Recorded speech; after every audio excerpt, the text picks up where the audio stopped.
Hello again from Custom Home Builder Solutions, also known as CHS, a job costing, full accounting, and profit management software for the professional home builder. This video is a continuation in a series of videos actually that we're doing about posting accounts receivable invoices and how to handle accounts receivable. And in this particular video though, instead of going to accounts receivable, I'd like to describe how to post a payment received for an accounts receivable invoice. Now, like I mentioned before, I think sometimes when you're really used to QuickBooks, it feels like you have to have an accounts receivable invoice for every single thing before you do a deposit. That is not the case in CHS. You can simply post a deposit for revenues received or for some other monies without having an accounts receivable invoice.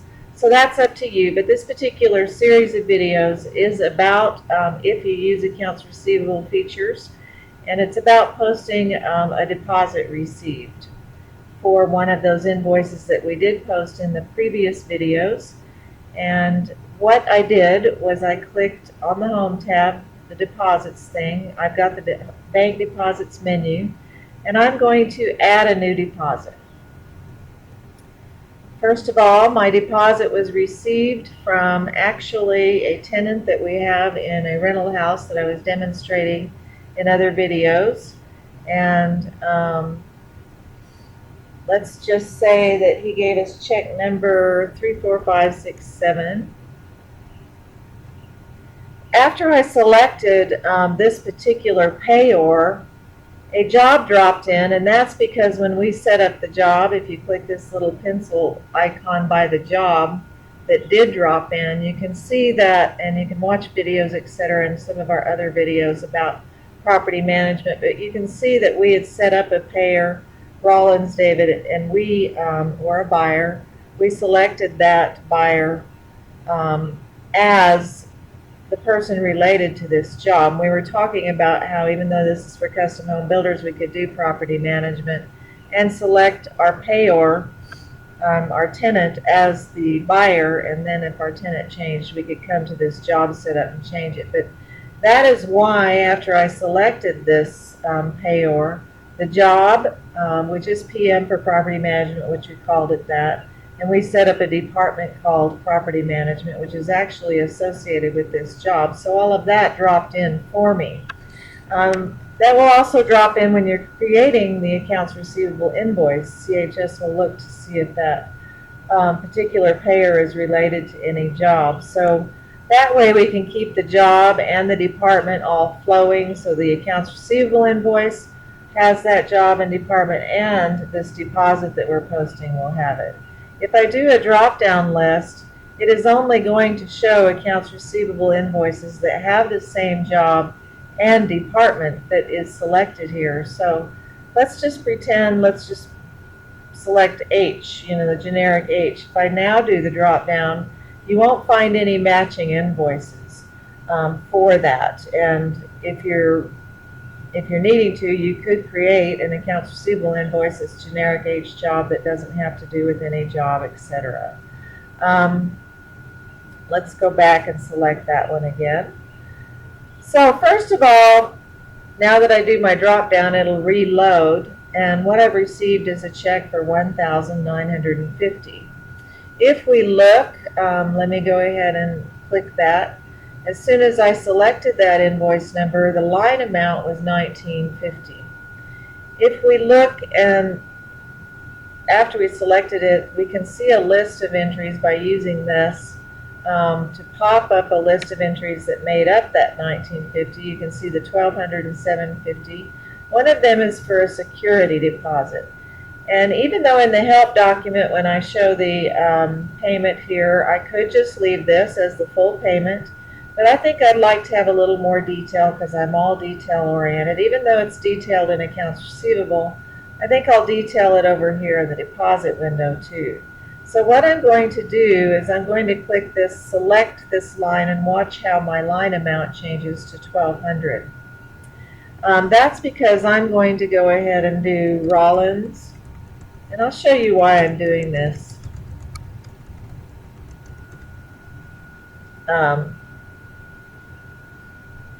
You can see this, that the address on that property is,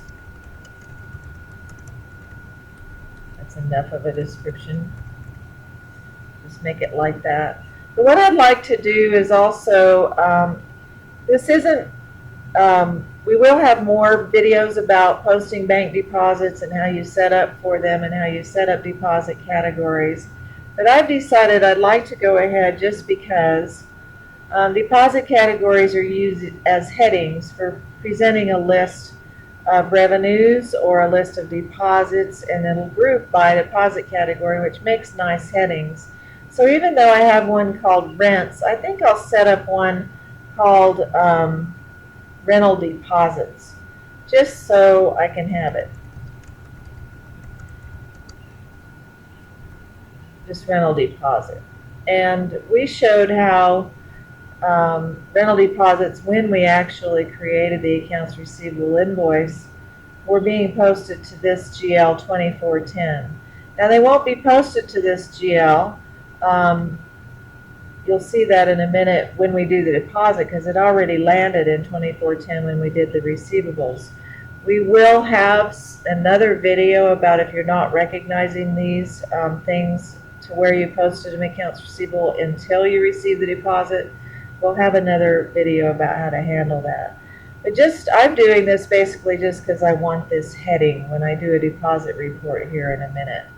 So now I'm going to select that security or rental deposit. I could have called it security deposit.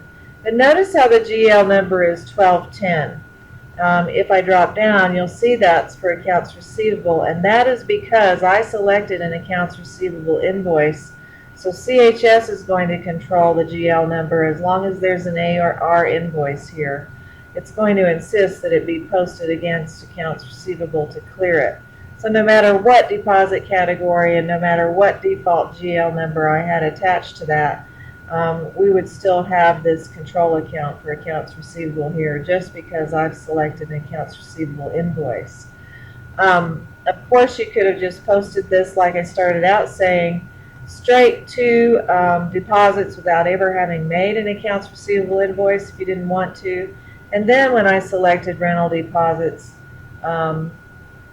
this 2410 would have dropped in to post it straight to that because we're bypassing accounts receivable in that case. But notice how now our number is changed to 1200 and the payment was for 1950. So what I'm going to do is I'm going to use the icon to just copy this row so I don't need to select the payer and all that again. But I will go ahead and use the 1010 again. It dropped in 1950 because this can't recalculate until these are posted, this drop down, so it read that part, but I know what I'm doing. So I'm going to say use AR entry, and I'm going to select this other entry that made up that invoice right here so that CHS pulls in the 750, and so that my total of the deposit is 1950. That was, I could see it over there, March 2016 rent. And I could now select my deposit category for rents, and it will still insist on having the GL number 1210 because we're posting a receivables invoice and it needs to go against that. We already, even though I select rents, it shows the default GL of 3250, which is rental income. We already recognized that when we posted the accounts receivable invoice. That's how accrued accounts receivables works. Although we do have a method, like I say, that we'll talk about recognizing revenues later. But so, okay, I've demonstrated how I could copy a line. You could have added just a plus line and you would have had to select the payor and this and that, blah, blah, blah. But I just like to have detail. From now on, I'm sure it'll probably be just about one line I'm posting when I receive the deposit. But in this case, I just wanted the detail of the 2 lines to show up if I do deposit reports. We're going to post this to our cash operating checking. It's for rental income, not for construction. And we're going to play like, we need to go back to March. We're advanced here in our videos. But let's play like he paid us on the day he should have paid us, March 1st, for that rent and that security deposit. So let's go ahead and submit this deposit. And we could view the posted deposit records if we'd like to. And at this time, if there's some reason we'd like to maybe upload a copy of his check to attach to these entries, we could, or a copy of the invoice he's paying for, or whatever we'd like to upload and attach. There's quite a bit of other information about uploading and attaching things to entries after they're posted. But let's take a look at deposits detail and deposit reports, and I'll show you why I wanted to put those in two lines. Let's search, first of all, for the payer Rollins, and that's all we're going to search for because we want to report about Rollins. So let's do reports. Let's do by payer then category. And you can see how what it's doing is grouping payments by this deposit category. So there was rental deposit, there was rents. And so if I go, we already did an invoice for the second rent, but if I went and posted the second rent, you'd see two lines here. So you can see how it groups and totals and makes that very distinctive that that's the rental deposit portion of the payment. And I think I did that backwards. I did do it backwards. So let's go edit this deposit, and that's always good. You need to do editing by doing deposit totals cash side, and I can see that deposit right here, so let's do the edit button.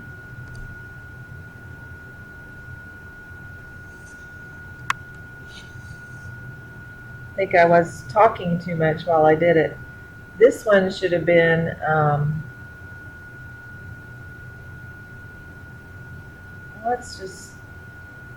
let's just change our amounts, $750, and this one should have been $1,200. I just selected those backwards and started talking. Now we have a few more things here as those payments, but rent, I just selected them wrong. So, and then that's how you do edit things, by the way, and I'm going to submit this deposit.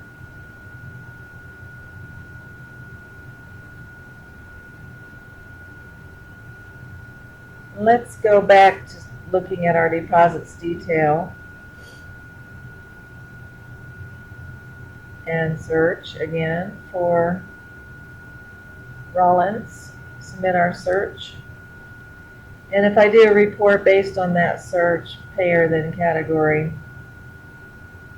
can see that I've got that right now. My rental deposit actually was $750, and the annual rent, the monthly rent was $1,200. So there you go. And you can notice that if you click the audit button up here, that it's detected that I changed those amounts. Edited one or more records. This is how it was before the edit. It's showing, the difference, which was a credit because we were posting it as a deposit, and it shows that I did change those things once I did my edit of the deposit.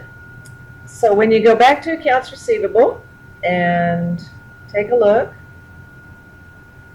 you just could look at the big database that we're actually going to really cover in the next video about how to edit and handle things in Accounts Receivable. We'll jump away from deposits, but if we get down here to Rollins, we'll see now that the balance due is 0 here. If we did a results report, we could just search for Rollins, but let's just go ahead and look at that area. We can see that all that's owed to us now is our April rent, because we actually are in April now.